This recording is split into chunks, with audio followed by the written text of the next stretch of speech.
Welcome back, Brickmaniacs. We're doing something a little bit different today. We're doing an in-depth look on the iconic Huey. This is kind of a behind-the-scenes at Brickmania. We're going to go delve into Dan's process and get a little bit of history at the same time. So, Dan, let's start off. So, why is the Huey such an iconic military vehicle? Well, the Huey, back in the helicopter, basically after World War II. And the Huey in particular, they ushered in the new era of air mobility to the battlefield. So in Korea, the Korean War, you saw like medevac, the MASH, the typical, you see that in the show, the helicopters, they would take injured soldiers off the battlefield or rescue downed pilots. That led to the idea of like, whoa, if we can take people off the battlefield in helicopters, maybe we could bring them into the battlefield. Instead of having to drive overland, you have air mobility. You can take people into an area, take them out if needed. It makes it so like enemy on the battlefield, even if they're isolated from the front, they can still be captured. They can be enveloped from the air rather than having to do a land attack. Right. So the Huey was the answer. It was a Bell helicopter. Originally started out with this like kind of a small body that you see on this attack helicopter right here.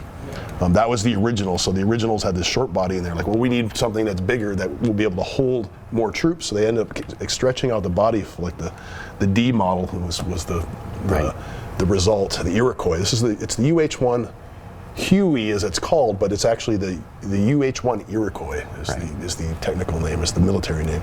The D model has a stretch door. There's actually another little door. This is an older version. I don't have the more recent version of the Brickmania version, the kit version, which actually has an opening side door right here, which the helicopter does. This one has an opening sliding door. My original version, wasn't as good of a builder back in the early 2000s. I didn't have a sliding door on it. In fact, the pieces really weren't available for me to do that, what I wanted to do. I was later able to develop that, but in fact, the original version of my helicopter Huey didn't even have this color. Right. It was an older gray that they don't make anymore. So I unfortunately don't have that built anymore. It'd be kind of fun to see. And then we can obviously see that there's been a progression here of the Huey. Right. So what you're looking at here, the original versions were just utility helicopters. UH-1, U stands for utility, helicopter 1. During Vietnam War, basically you have your troop carrying UH-1 helicopters. They needed some sort of defense. They would put door guns on them, but they needed something a little bit more heavy duty, basically suppress enemy ground fire so that they could clear a landing zone. So they came up with these attack versions. So it's basically a gunship. Yeah, they're bristling with guns. So they took some of the older models, the UH-1Cs and Bs, and armed them up. UH-1B was basically a utility helicopter that they just strapped weapons onto. They came out with the C model, which was actually a purpose-built gunship version. It was still the same utility helicopter. There was a kind of like an idea that they wanted something a little bit less vulnerable to ground fire. So they came out with the actual AH-1, it's still a Huey. It's still the same aircraft inside, the same tail. A lot of it's the same rotor system, same everything. They came out with this is the AH-1, would be the Huey Cobra. So they call it a Cobra. Basically, it's an attack helicopter. This is an early prototype of mine. It never actually got turned into a kit. There's only one. This is the only one of these built. I don't know how it survived, but here it is. So this is the Cobra attack helicopter. It's like I said, inside it's the same helicopter. Pilots sit tandem. The idea being that it's super skinny. So if you're coming in for an attack, you have the smallest silhouette as possible. They have these little stub wings on it to hang armaments off of. So it's purpose built just to have armaments. And in the nose here, you'll have a rotating turret, which is kind of nice. A new innovation. The pilot could basically direct a gun, or there's a pilot and a gunner. This weapons operator. And this particular one would have a little mini gun in it. So it's a tandem turret. It has two gun mounts. Typically, they'd have a grenade launcher on one side and a mini gun in the other. So you some firepower. You could orbit around a perimeter and basically lay down a whole bunch of suppressing fire. And then the other utility helicopters will come in and drop the troops off or pick them up. So if like a medevac was going on or something, you'd be able to defend the perimeter from the enemy. I'd imagine that is a fairly risky job to have had. But I mean, the thing is making the helicopter smaller and more agile actually will mitigate some of that risk. Sure. And then moving on, these are some more modern variants here. Right. There's another Vietnam one. This is the one that we actually turned into a kid. We'll just quickly. Okay, yeah, quickly talk about that one. When they started going into Vietnam, they in the early days especially, they had a lot more fun with the camouflage. Sure.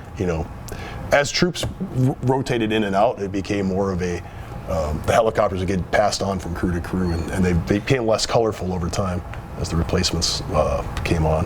So this one's actually armed. You see all the armaments on it. This one has a bunch of rocket pods. This one actually has the proper brick arms in the nose. So you have the grenade launcher barrel, and you have the minigun barrel. To the left of it is a modern version. So this would have been about the era of the 1990s Gulf War. It's the AH-1W. So it's a Marine Corps twin engine. So during the 80s and 90s, the Huey, all of the Hueys, both the UH-1 and the attack helicopters went through an evolution where they added a second turbine. So really, basically, second engine, increased speed, increased reliability, made it more of a, gave it a big edge, basically. Is it able to fly on a single engine? I believe so. Okay. There's two engines, each one's powering a joint. It's coupled together on a single transmission. Right. So you theoretically fly with one engine. I'm not an expert. Okay, I'm making an assumption here, but I'm pretty sure that was one of the purposes of it. Right. This one again has the stub wings. This time you have some countermeasures. You have the chafe dispensers. They upgraded the gun to a 20. I think it's a 25 millimeter chain gun. I could be wrong. It could be 20. And this particular model has a variety of weapons on it. You have Hellfire Missiles on one pod. One wing station, and then on this side we have tow missiles, anti-tank missiles, and of course you have these 2.5-inch rockets hanging in the big pods underneath. Right. So this would be Gulf War, first Gulf War, probably the second Gulf War too, UH-1W, and then immediately after that is the Marine Corps' latest version. It's Right. And one of our latest kits. Yeah, it is. This just actually came out recently. Right. It is a AH-1Z, Zulu Cobra it's called, or the Viper, I think is the official name. So it's still, it maintains the chain gun on it, but we have Hellfire missiles, same as the previous version, Hellfire missiles, additional rockets or additional weapon station on each wingtip with the Sidewinder missile, so it has an air-to-air capability now. Yes. This still retains the twin rotors, the twin turbines. They've changed the exhaust, so the exhaust gases no longer heat up the tail boom. It cuts down the IR signature, infrared signature, so you're not as obvious to anti-heat seeking missiles, basically. And there's many more countermeasures. Other notable feature is the four-bladed rotor. The four-bladed rotor, both on the main rotor and then the tail boom, has two singles. Or two doubles, I guess, two normal rotors, effectively making it another four-bladed rotor. All right. Yes. Okay. So backing things up. What prompted you to build your very first Huey? Actually, the first Huey I built was for the GMLTC, the Greater Midwest Lego Train Club. I was building a building for the train club, and it had different floors in it were featuring different sci-fi movies. Oh. So one of the scenes in it, the lobby scene, was from the movie The Matrix.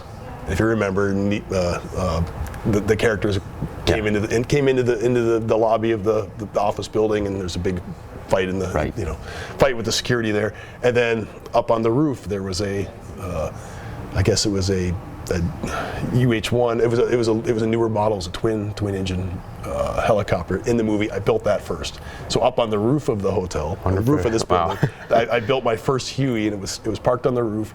Had some characters from the movie Matrix in it, and it actually had motorized rotors and motorized minigun in it. Oh, awesome! I didn't know about that. The barrel spun on the minigun. I wonder if we have any pictures of that kicking around. I could probably see if we can find some of those. I'm sure back in the old days I was using a film camera, and I'm sure. Aren't all that great. Well, let's see if we can track them down. Yeah. This is early 2000s. Okay, so then progressing from there, this was prior to making that a kit.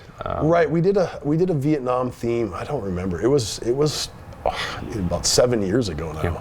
We did our first Vietnam themed kits for Brickmania, and people had been asking for me to build that same Huey. Of course, I wanted to update it for for purchase. Right. So I did. I actually made it. It's very similar in appearance to this one here. Except a significant color change, I understand. Well, when 2005 was when Lego changed their colors. Yes. So my original one was pre-2005 when Lego changed their color scheme. Of course, I had to make it in this dark gray. Yes. The original one I had didn't have doors. Otherwise, it's pretty much the same footprint. Yeah, but your original one was in old dark gray. Right, it was old dark gray, but I only made one. That wasn't. Okay. That was never made into. Oh, that was never made into a kit. Okay. No, I never made a. Because once 2004 happened, right, the color change 2004, 2005, everything went to the new dark gray. It took me a while to get the World War II stuff changed over, but yeah, the cost of older brick went through the roof. Yep. Everyone wants to stockpile that, you know. Yeah. Get whatever you can. Plus, there was no cheese slopes. There's a lot of new pieces that were coming out in the new gray, so like it was. Right. Yeah. It made sense to switch over. Right. So obviously new pieces and new coloring. What else changed from kind of each version to version? Well, of this one, the early version, I actually made a motorized. You can see there's a power functions motor in there. I don't know if you can see it on that side, but it's in there. There's a power functions motor. This is actually, I pulled this right out of our Vietnam display. So this is actually one of the original helicopters. I did rebuild it a little bit later to add these sliding doors on it, but you can notice that the landing gear is kind of soft, and it will actually fall backwards if it doesn't have this little guard on it. So definitely that was an issue that I knew of, and it was kind of plagued the original versions. So I changed the landing gear. This is a later model. Different helicopter, but it's a part of the evolution. You can see that this has rigid landing gear. It does not have this problem. It will not fall backwards. Right. So I did change that. Sliding doors are a relatively recent innovation. Yep. And the latest version, which I don't have one here, unfortunately, the kit version that we sell now actually has the little door behind the pilot will actually open up as well. Oh, interesting. So there's a Let's see if we can pull up a picture of that one. Yeah. You can look at it on our website. Yeah. It's the current version. So which one? We have one off screen. We're about to be handling one. Yes. Here we go. Yeah. So this is our latest. This is I believe this is in stock right now. Yeah. You can see this one has. Let's see if I don't know if the doors are open. Maybe the little pictures. We can find an action shot of this too. Throw it out there. But yeah, that's the latest version of that same action helicopter. Right. This one actually is from our display, so it's motorized. If you've seen the Vietnam display we have 3 helicopters in there. They're all motorized. Sometimes we'll even motorize the tail. It's a little tricky because we have to watch it because it's mechanically not exactly reliable. So. All right, I've asked you questions like this in the past. Which is your favorite version? The newest one. The newest one, right? You always say, my favorite model is the one I'm working on right now. Well, I always get to fix, So when you're working on a model, and sometimes I'm guilty of this. I just get sick of it. After a while of building, I'm like, all right, I've done the features I wanted to do, and now I have to finish it up. And there's always something that I like, later on down the line, go, I really wish I would have rebuilt that because I could have done this better. So this Huey here, this one here, has a serious problem with the little stub wings being able to stay. They don't stay on, so knock that one off pretty easy. Right. So in future, so now this has been addressed in our latest version of this. Right. So this is we'll take that off just so it doesn't fall off, but you can see you can pick it up by the. So that goes actually straight through the helicopter now. Yeah, it's one piece all the way through. Solid. And I didn't do that before because it's going to take a rebuild, a whole redesign, blah blah. So this one, the latest version, I did actually rebuild it. Right. Every part of it's new. It looks almost identical, but it's newer, sturdier. It is so sturdy on the inside of this. I was watching you put that together. So there's like a 50 stud connection when you sandwich everything together. Yeah. It's very satisfying putting it all together. I guess in regards to the real Huey, which one would be your favorite? I do like the modern one better. Yeah. They just like me, they changed a lot of things. They fixed a lot of things that they think they wish they had done originally. The pilot and the gunner, both stations are the same. They both get all the information. They don't have to work so closely in tandem. If one person gets injured during the flight or killed or incapacitated somehow, the other can take over the flight controls. Right. That's not something they could do before. Oh wow! So there's that. There's all kinds of updates. It's more survivable. It's cheaper to build. you know, I guess it's not cheaper to build. The airframes are cheaper, but they put so many cool new technological features on that it ends up being a bit more expensive. It's much more expensive, but it's also much safer. It has a lot of pluses. Right. So, and finally, what is one tip you'd give to someone who is designing their very own first helicopter? I would say don't be satisfied with your first design. Oh. You know, always be. You know, when we do kits, we're kind of locked in for a while, and that's unfortunate because when you're at home, you can always it's Lego. You can take it apart, you can add to it, you can build it. You can always like, oh, I don't like this connection, so you can just take it apart and make a new one. Unfortunately, I can't do that so much. Once we're like, okay, we're freezing this in place, and it's going to be a kit. And I was like, I wish I had another week to work on it because I could have kept building it, kept refining it, making it better and better. Unfortunately, you know, scheduling and time and you know, life doesn't always permit that. So. It's always a work in progress. Everything, always. That's awesome. Well, thank you very much for this first YouTube edition of Building on the Past, I think is what we're calling this. So stay tuned for more of these. If you have any questions or comments, you know, leave them in the comment section. So thank you for watching, and that is the episode.